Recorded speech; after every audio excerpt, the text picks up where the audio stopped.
They say betrayal doesn't strike like lightning. It creeps, quiet as a shadow, until suddenly the light is gone and you realize the darkness was always there. That morning, as I buttoned my jacket and prepared to walk my only daughter down the aisle, I had no idea how close I was to that darkness. What I carried in my chest wasn't joy. It was unease, though I couldn't name it yet. My name is Richard Coleman, 68 years old, retired judge, widower, father. My life has been built on dignity, patience, and the belief that truth always reveals itself, no matter how artfully it's hidden. After decades on the bench, I thought I'd seen every shade of deception a man could wear. What I hadn't expected was to face it here, on a day meant for love, with my family's future hanging in the balance. Emma is my only child. Her mother, Margaret, died when Emma was 8, leaving me to raise her alone. I won't pretend it was easy. The courthouse became my office and my sanctuary, but home was always where Emma's laughter echoed down the hall.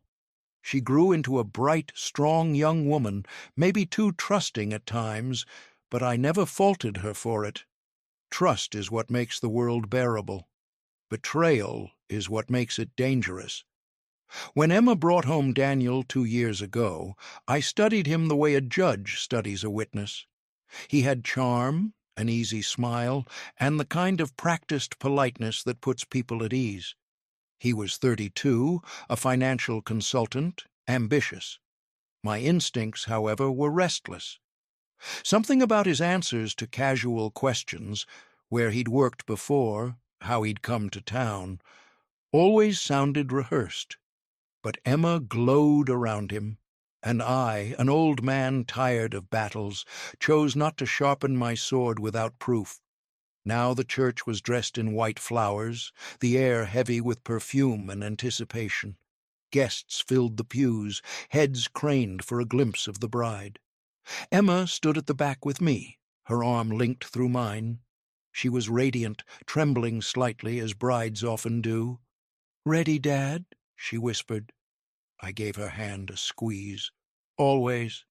The organist's notes rose, rich and solemn. We began the slow walk. My eyes flicked ahead, finding Daniel at the altar, tall, handsome, and smiling as if this were the crown of his life. And then it happened. Halfway down the aisle, a man in the second row to the left stood abruptly. His face was unfamiliar. Sharp features, salt and pepper hair, a presence that drew the eyes of everyone near him. His voice cut through the music like glass against stone. "Stop this wedding!" The organist faltered, then fell silent. A murmur rippled through the congregation. Emma stiffened beside me, her steps frozen. Daniel's face drained of color, though he tried to hold a smile.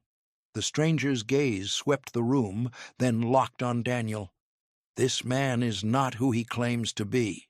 The words landed like a gavel in my chest. Years in courtrooms had trained me to measure truth by tone, by steadiness, by the absence of hesitation. This man's voice carried none of the tremor of a liar. Emma's breath hitched. "Dad," she whispered, her grip on my arm tightening. I didn't move. My instincts, those same instincts I'd honed over decades of listening to men lie for their lives, told me that this was the moment I had long sensed was coming. "Who are you?" I asked, my voice steady, low enough to cut through the noise. The stranger turned his eyes to me. "A man who's seen the damage he leaves behind. A man who won't let him destroy another family." Gasps scattered through the pews. All eyes darted between Daniel, the stranger, and me. The air felt suddenly thinner, as though the church itself were holding its breath. Daniel stepped forward, his hands raised in protest. "This is absurd. I don't know this man. Emma, don't listen to him." But his protest was too quick, too polished. My years on the bench told me what I was watching, a man scrambling to keep control of a narrative slipping away. Emma looked up at me, her eyes wide with confusion and fear. Dad, what's happening?" What could I say?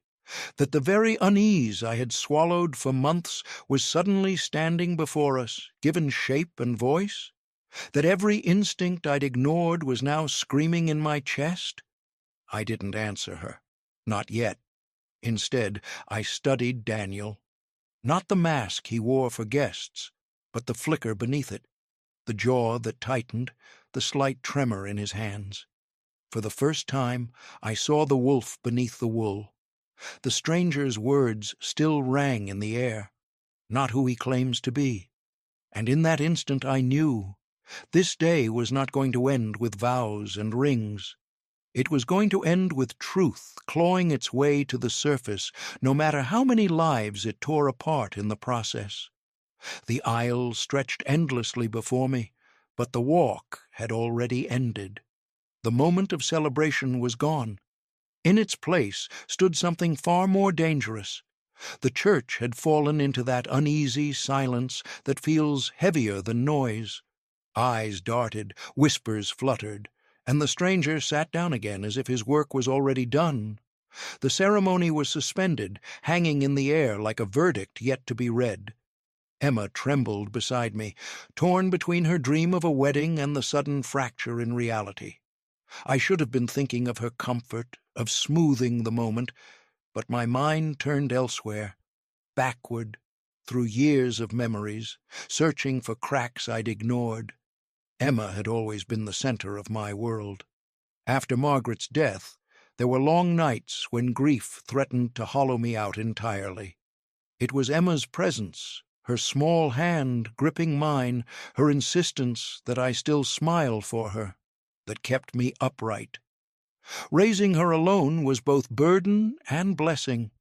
I learned how to braid hair poorly, to pack lunches with embarrassing notes, to attend recitals while wearing the stiff expression of a man who once sentenced thieves to prison.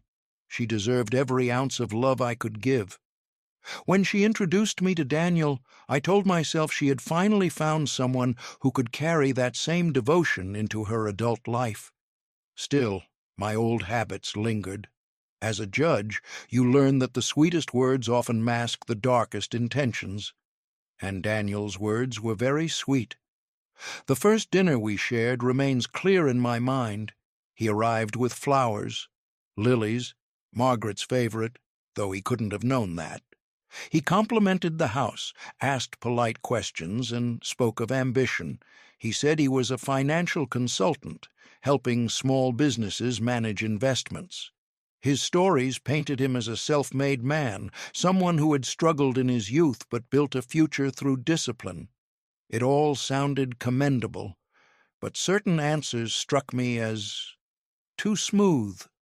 When I asked about his family, he claimed they lived in another state and weren't close. No details. When I inquired about his firm, he described it with broad strokes, never naming partners or clients. Most men with nothing to hide will pepper their stories with particulars. He never did. Emma noticed none of it. She was radiant that night, hanging on his every word. Watching her, I held my tongue.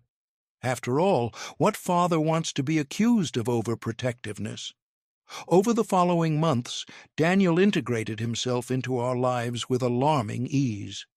He accompanied Emma to family gatherings, won over cousins with charm, and even managed to draw a laugh from my old brother Henry, a feat I'd thought impossible. And yet, the unease persisted. One night, I overheard a phone call in the kitchen while he thought everyone had gone to bed. His voice was low, urgent. I caught fragments. "No, she doesn't know. Not yet. The money will come through." When I stepped into the room, he snapped his phone shut and plastered on a smile. "Just a client," he said. It was the first time I confronted him, though gently. "You sound tense, Daniel. Everything all right?" "Perfectly," he replied, too quickly. He slipped past me with a pat on my shoulder, a gesture meant to disarm. I told myself I was imagining things. Perhaps I wanted to believe Emma's happiness outweighed my instincts. She looked at him the way her mother once looked at me. Could I really tear that apart without proof? Still, the unease grew. At family dinners, he often steered conversations toward inheritance, property, or the future. He would ask me, almost jokingly, about my estate planning. "A man like you must have everything lined up neatly, Richard," he'd say, laughing as though it were harmless curiosity. But his eyes lingered too long when I mentioned Emma's name in connection with the house, the land, the savings accumulated over decades. I began to test him in small ways.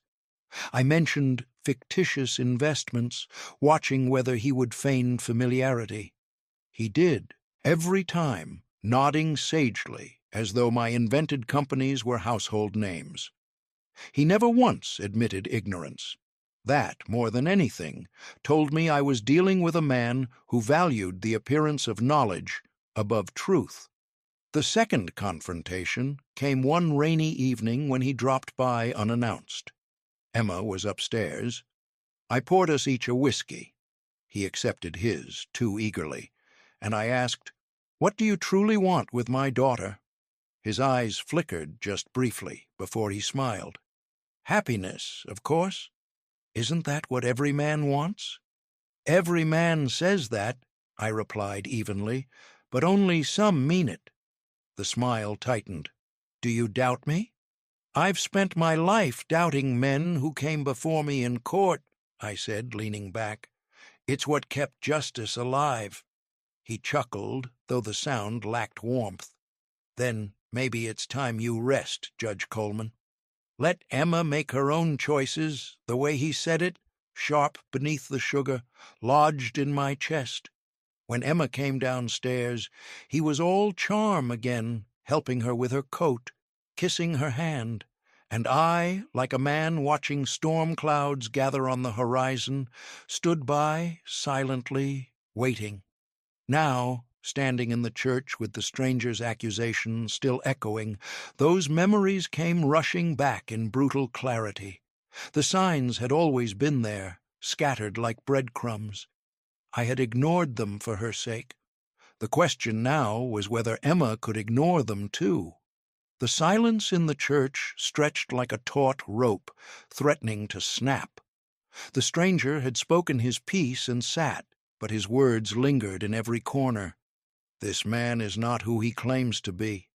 Emma's grip on my arm trembled. Her lips parted as if to speak, but no words came. Daniel's jaw worked furiously, a smile forced onto his face that didn't reach his eyes. "Ladies and gentlemen," he said, raising his voice, "this is nonsense. Some bitter old acquaintance trying to ruin what should be the happiest day of our lives. Emma, don't listen to him." His performance might have swayed a less trained ear.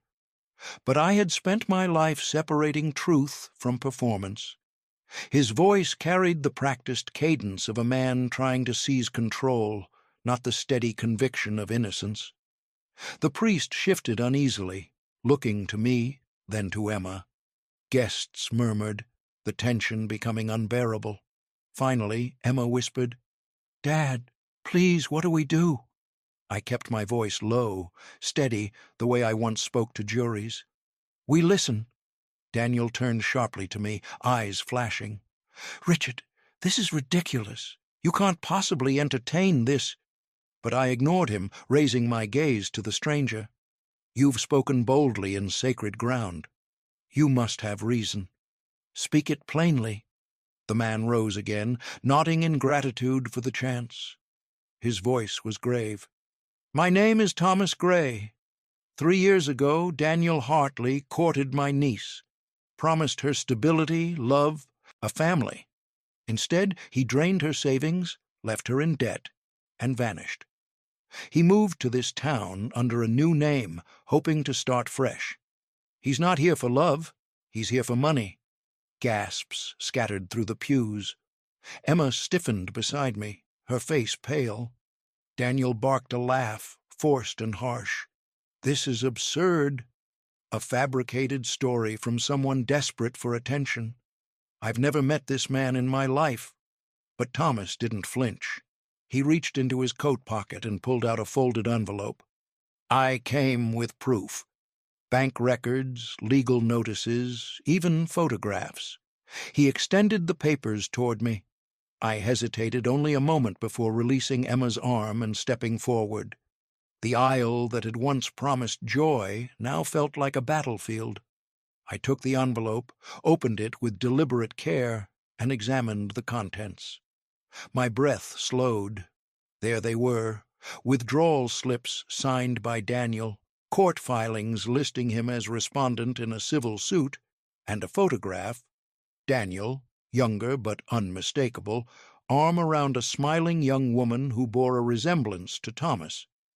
The dates lined up perfectly with the years he had been absent from the city he claimed to have worked in. I looked up. Daniel's face was taut, his hands balled into fists. "This is slander," he spat. "You don't know the full story."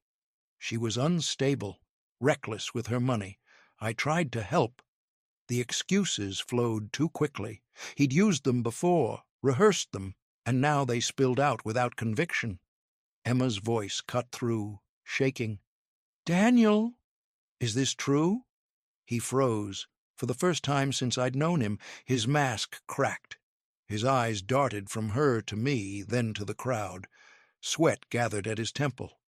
"Emma," he said softly, shifting tactics, "whatever mistakes I made in the past, they don't define who I am now.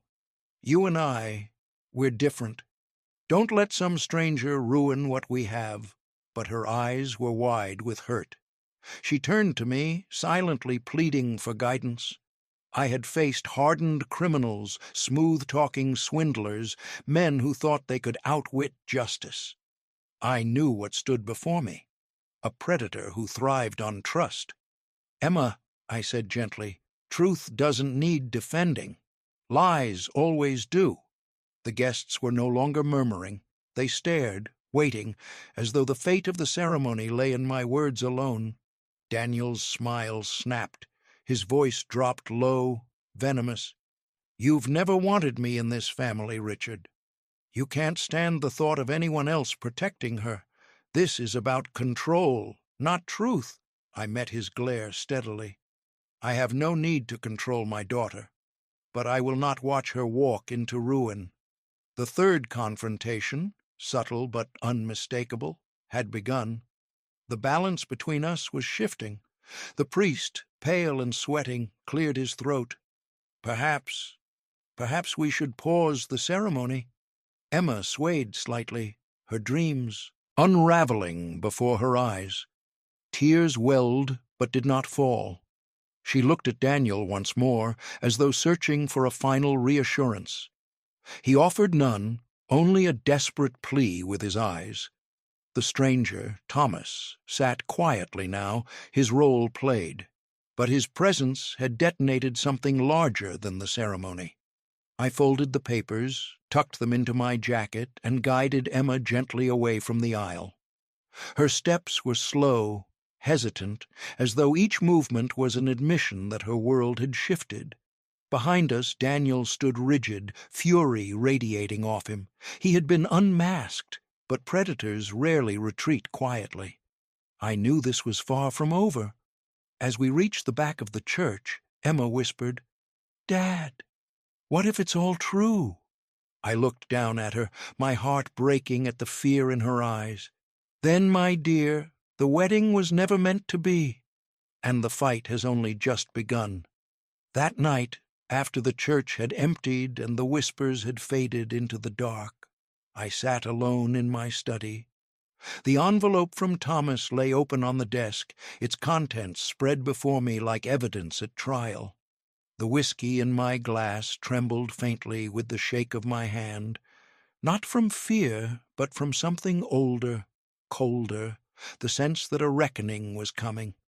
Emma had locked herself in her room upstairs, unwilling to speak to anyone, least of all me.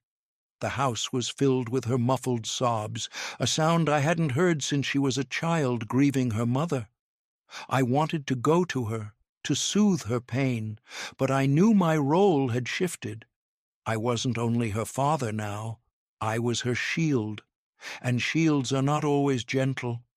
Daniel had left the church in a storm of fury, but not defeat. He'd whispered to Emma on his way out, words I hadn't caught, but her reaction told me they were laced with poison. He would not let go easily. Men like him never do. I leaned back in my chair and let the years of courtroom battles wash over me. The trick to dismantling a liar isn't in shouting them down. It's in patience, letting them weave their own noose, thread by thread. And I had already begun weaving mine.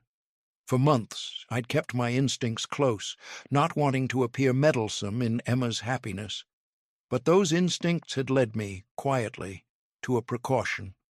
A year earlier, when Emma first hinted at marriage, I revised my will.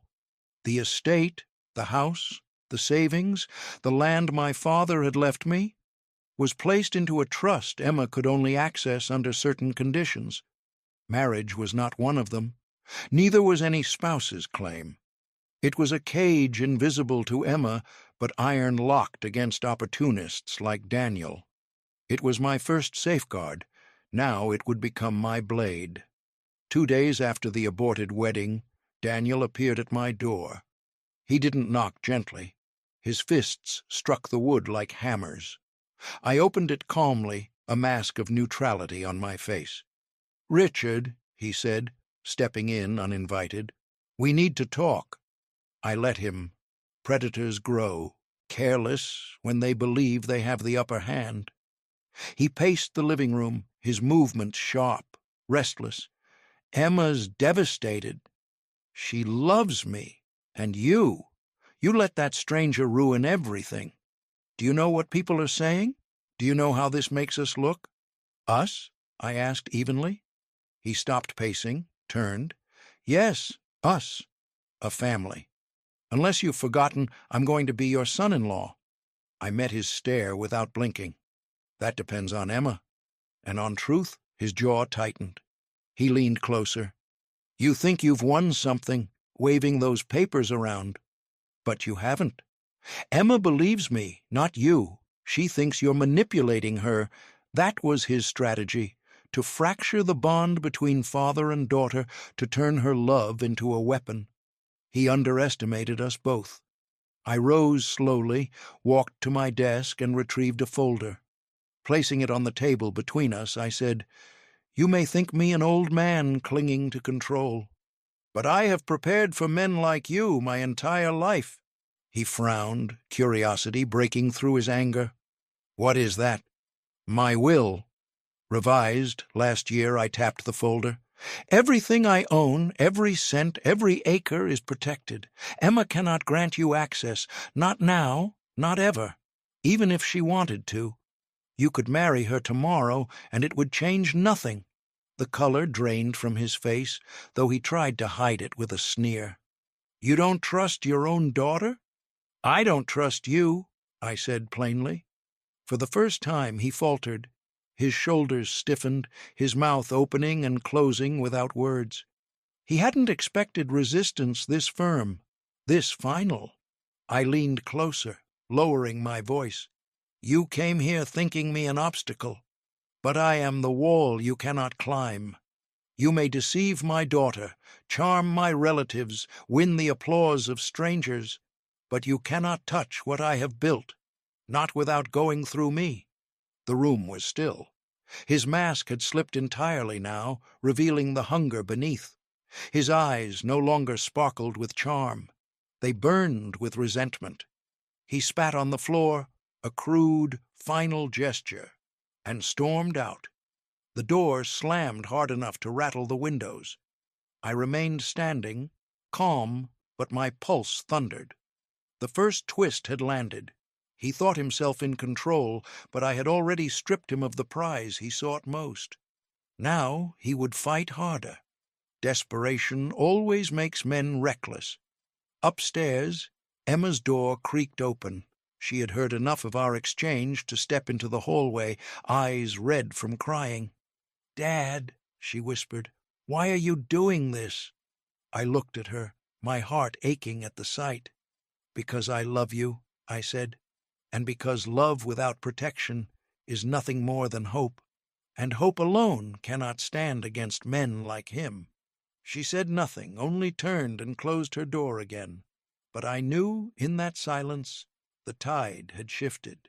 Daniel's claws were slipping. He just hadn't realized it yet. The week after Daniel stormed out of my house was a slow boil. Emma avoided me, slipping out early and coming home late, her phone always clutched tightly in her hand. I could guess where she was. With him. The thought made my chest heavy, but pressing her would only widen the gulf between us. Daniel was clever enough to shift tactics. No longer the suave fiancé, he became the victim, painting me as a tyrant clinging to control. "Your father doesn't want you happy," he whispered into Emma's ear. "He wants you dependent." It was a classic predator's play: isolate, divide, conquer. One evening, Emma finally snapped at dinner. The plate between us sat barely touched. She slammed her fork down and glared at me, eyes blazing through tears. "Why can't you let me live my life, Dad? Daniel loves me. He wants a future with me. You've already had your love, your family. Why can't you let me have mine?" Her words stung more than any courtroom insult I'd endured. For a moment, I almost believed I had become what Daniel accused me of, a bitter old man, clinging to control. But then I remembered the papers in my desk, the lies Daniel had told, the woman he'd left destitute. I steadied myself. "I want nothing more than your happiness," I said quietly, "but happiness built on lies will collapse, Emma. You may not see it now, but you will. And I'll still be here when it happens." She pushed back from the table, fury trembling in her voice. "You don't know him. You only see what you want to see. You think every man's a liar because of your job. Well, he's not on trial. He's my fiancé." I let the words hang.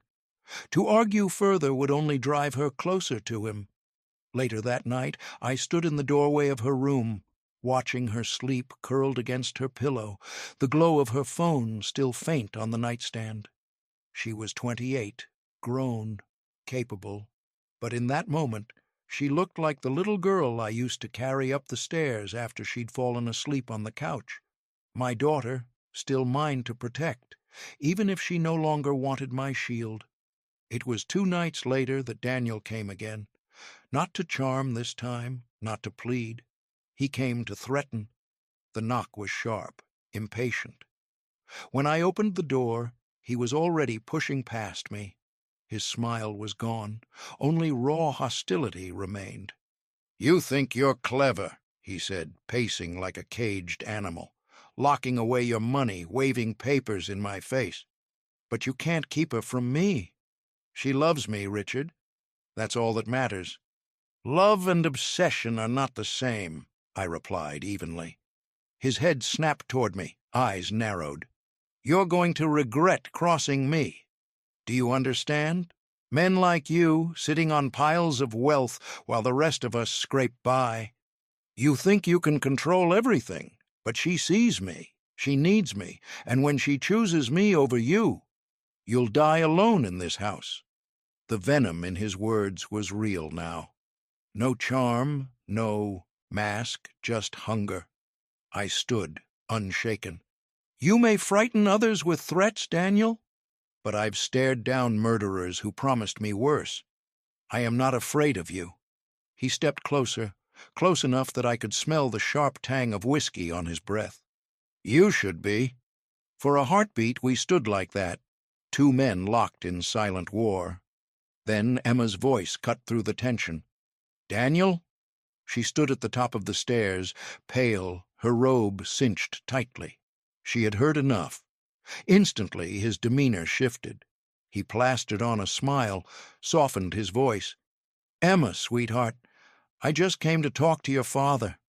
Clear the air, but I saw the flicker of unease in her eyes. She had caught a glimpse of the wolf. "Go home, Daniel," I said firmly. "Now." He hesitated, then leaned in just enough for only me to hear. "This isn't over." When the door finally shut behind him, Emma turned to me, confusion etched on her face. What did he mean?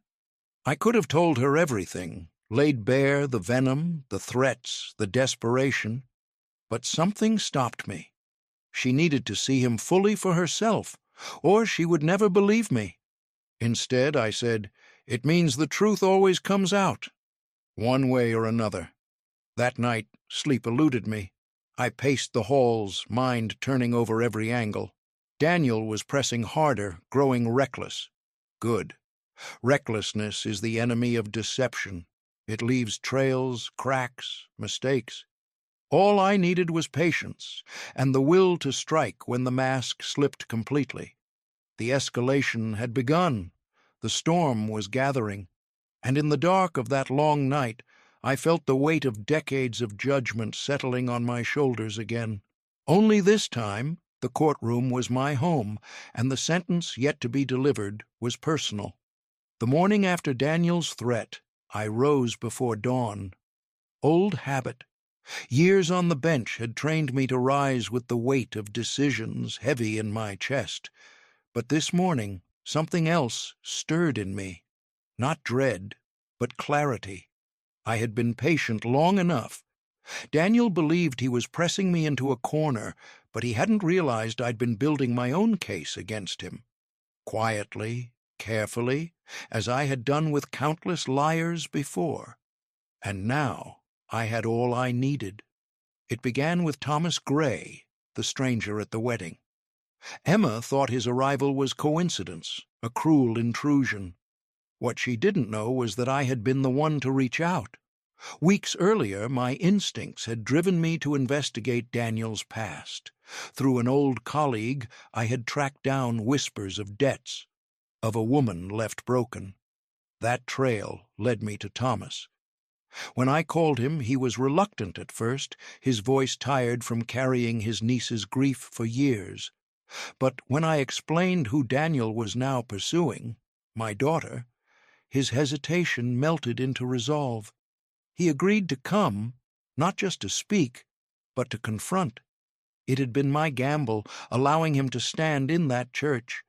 Risky, yes, but necessary. Daniel needed to be rattled in the open, forced into the light. And rattled he was. Now, with Daniel growing reckless, it was time for the second part of my plan. That afternoon, I called Emma into the study. She entered reluctantly, her arms crossed, eyes wary. "If this is another lecture, Dad, I'm not—" "It isn't," I interrupted gently. "Sit." She did, hesitantly. I placed a file in front of her. Inside were the documents Thomas had given me, along with records I had quietly gathered. Bank statements, property filings, even a copy of the civil suit dismissed when Daniel disappeared. She flipped through them slowly, her lips parting, her breathing quickening. With every page, the facade she clung to began to crumble. "These are lies," she whispered, though her voice lacked conviction. "Do you believe that?" I asked quietly. Her hand hovered over a photograph. Daniel, younger but unmistakable, holding another woman close. The date stamped at the corner betrayed him. Emma's tears spilled then, hot and unrelenting. She shook her head as if denial might still hold her together. "He told me she was unstable, that she made things up." "Liars always blame the ones they wound," I said softly. She looked up at me, eyes wide with hurt. "Why didn't you tell me sooner?" "Because you wouldn't have believed me." "You had to see it yourself." Her sobs filled the room, and I let them. Grief is a cruel but necessary teacher. When her tears subsided, she whispered, "What do we do now?" "Now," I said, "we let him finish burying himself." That evening I invited Daniel back under the guise of reconciliation. He arrived smug, clearly believing Emma had softened toward him. He walked into the study, saw the file on the desk, and stiffened. "What's this?" he asked, though his voice betrayed fear. "Your past," I said evenly. "Laid bare." He forced a laugh. "You think this means anything?" Old records, exaggerated claims. Emma stepped from the shadows then, her eyes red but steady. "Stop lying, Daniel." The mask shattered, his face twisted, rage replacing charm. "He put you up to this. He's poisoned you against me. You think he cares about your happiness? He only cares about his money." Emma's voice broke, but her words did not. "Then why did he protect it from you before I even asked? Why did he shield me from your hands?" Daniel faltered. His fury sputtered into silence. I stepped forward, my voice calm as a gavel's strike. "You've lost, Daniel. You sought to manipulate, to take, to destroy. But you underestimated two things, my patience and my daughter's strength." For a long moment he stood there, chest heaving, eyes darting between us. Then he sneered, his last weapon. "You think you've won? She loves me." You can't erase that. Emma straightened, wiping her tears. Her voice was steady now. "No, I loved the man you pretended to be, the man who never existed." It was the final blow. His shoulders sagged, his eyes dimmed. He muttered something under his breath, a curse, perhaps, and stormed out. The second twist had landed. The truth was no longer a question, but a verdict. Daniel's power was gone, his mask stripped, his future unraveling before him. I looked at Emma, fragile but resolute, and felt a surge of pride. The battle was not over. Predators rarely leave quietly, but the balance had shifted. We were no longer defending, we were in control. And I knew the final confrontation was near. A week later, Daniel made his last move. I knew he would. Men like him never slink away quietly. They strike back, desperate to claw at whatever scraps remain. It came in the form of a letter hand-delivered to Emma. Polite language wrapped around venom. Accusations that I had manipulated her, threatened him, even forged documents to drive him away. He claimed I was protecting a fortune out of greed, not love. He threatened legal action, a lawsuit to challenge my trust, to expose me as a controlling tyrant. Emma brought the letter to me, her hands trembling, but her eyes steady. "What do we do?" she asked. "We face him," I said simply. So we did. I arranged a meeting at a neutral ground, the office of my old colleague, Judge Whitman, a man I trusted, sharp, despite his age, and more importantly, a witness Daniel could not sway with charm. The day arrived gray and cold. Emma sat beside me, her shoulders squared, her face pale but determined. When Daniel entered, he wore that familiar smile as though none of it had happened. He shook Whitman's hand warmly, greeted Emma with practiced tenderness, and cast me a look that dripped with challenge. "Thank you for agreeing to meet," he began smoothly. "I think we can all resolve this misunderstanding without hostility." Whitman leaned back, unimpressed. "Then let's hear it." Daniel launched into his tale, words flowing like honey. He painted himself as the victim of a jealous father, accused me of deception, insisted Emma still loved him, but was under my sway. It was a fine performance, the kind that had fooled my daughter once. But today his audience was less forgiving. When he finished, Whitman glanced at me. "Your response?" I opened the folder on the table and slid it across. Evidence.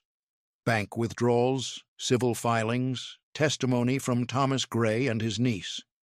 Proof that Daniel Hartley, also known as Daniel Moore, also known as Daniel Green, has a history of financial exploitation. Daniel's jaw tightened, but he kept his mask on. Fabrications, convenient stories from bitter people.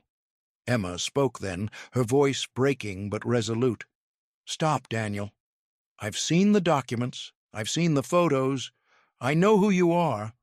For the first time, his mask cracked fully. He slammed his fist against the table, the charm burning away to reveal pure rage. "You ungrateful little—" I cut him off, my voice firm, commanding. Enough! You came into my family under false pretenses. You sought to drain what I have built, to prey on my daughter's trust. You've been exposed, and now you stand here flailing like every liar I've ever judged." Whitman raised a brow. "And for the record, Daniel, challenging a legal trust written and notarized years before your involvement is a fool's errand.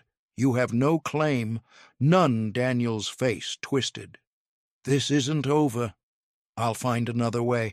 "No," I said quietly, "it is over, because now you are known. Your past follows you, and soon your future will close its doors. Men like you rely on shadows. But shadows shrink in the light." Emma leaned forward, her voice trembling but sharp. "You don't love me. You never did. You loved what you thought you could take. I was blind, but not any more." Her words struck harder than mine ever could. He stared at her, something wild flickering in his eyes. For a moment I thought he might lunge, lash out, show his fangs one last time. Instead, he shoved back from the table, muttered a string of curses, and stormed out, the door slamming so hard the frame rattled. Silence filled the room. Emma's breath came fast, her hands shaking. I reached across the table and took them gently in mine. "It's done," I said. "He's finished." Whitman nodded. "The man's a predator. He'll try again somewhere else, but not here. Not with you." Emma let out a sob, part grief, part relief. She leaned into me, the child I once carried, now the woman I still guarded. And for the first time since Margaret's death, I felt the full weight of fatherhood, not as a burden, but as a calling fulfilled. That night, as I sat by the fire, the crackle of wood loud in the quiet, I thought of Daniel's face when the walls closed in. I thought of Emma's strength, of her final words to him. And I knew the victory was not mine alone. It was hers. The war was over. Justice, in its truest form, had been delivered. The days after Daniel's departure were oddly quiet, as though the house itself exhaled a long-held breath. The tension that had coiled around us for months loosened, leaving only the echo of what nearly was. Emma moved slowly through those first mornings, her face pale, her eyes swollen from nights of silent tears. She didn't speak much, and I didn't press her. Grief takes many forms, and though the man she mourned was never real, her love for the idea of him had been. That loss was no less sharp. I busied myself with the routines of an old man, tending the garden, oiling the hinges on the gates, stacking firewood. But beneath those small acts beat the steady rhythm of vigilance. For decades I had watched liars twist and writhe, but Daniel had cut closer than most. He had tried to carve into my family's marrow. The scar he left would fade, yes, but never fully disappear. Emma and I began to talk again in the evenings. At first, only small things, whether she should return to work, what meals she felt like eating, the trivial exchanges that build a bridge back to normalcy. Then, one night, as we sat by the fire, she asked the question that had hung between us since the church. "Dad," she whispered, "did you ever think I wouldn't see it? That I'd stay blind?" I stared into the flames before answering. "Yes, and that was the fear that kept me awake at night. But sometimes the only way to save someone is to let them see the wolf for themselves." Her eyes glistened, but this time not with tears of grief. "I feel like a fool." "You're not," I said firmly. "You trusted. That is never foolish. It's what makes us human. The crime is not in trusting. It's in those who betray it." She leaned against me then, her head on my shoulder, and for the first time in weeks I felt the warmth of our bond unbroken. Word of Daniel's disgrace spread quickly through the community. He had overplayed his hand, and the exposure was complete. Old debts resurfaced, whispers turned to open scorn, and soon enough he was gone from town entirely. Where he went, I did not care. Men like him wander until they find another unsuspecting heart. But here he was finished. Life returned, slowly. Emma resumed her work at the library, her days filled with the order and quiet she had always loved. I watched her smile return, tentative at first, then brighter as weeks passed. She had been wounded, but not broken. That resilience, that was her mother's gift. For myself, I found an unexpected peace. For years, I had wondered whether age would dull me, whether retirement meant irrelevance. But this battle had shown me something else. Wisdom does not fade. It sharpens. It waits for its moment. And when needed, it strikes with precision. One afternoon, as autumn painted the trees gold, Emma joined me in the garden. She knelt beside me, brushing soil from her hands, and said, "You know, Mom would have been proud of you." The words struck deep. I swallowed the lump in my throat and nodded. "And of you." We worked in silence after that, the kind of silence that heals. It would be easy to call the story finished there, to tie it with a bow of triumph. But the truth is, betrayal never truly ends. It leaves behind a shadow, a reminder of how fragile trust can be. Yet it also leaves behind clarity, the knowledge of what must be guarded and what must be cherished. For me, that clarity was simple. My legacy was not the land, the money, or even the name I had carried through decades of judgments. My legacy was Emma. Protecting her, even when she hated me for it, was the only verdict that mattered. As the season turned and life stitched itself back together, I often found myself standing at the window at dusk, watching the last light fade across the fields. And I would remember the aisle, the organ, the moment a stranger's voice cut through the air and altered the course of our lives. Betrayal had walked into that church wearing a suit and a smile, but it had walked out stripped bare. And I, an old man thought by many to be past his prime, had proven one last time that patience, love, and quiet resolve could fell even the most dangerous deception. In the end, it wasn't anger that won. It wasn't force. It was the steady hand of truth and the unshakable bond between a father and his daughter. That was enough. It would always be enough.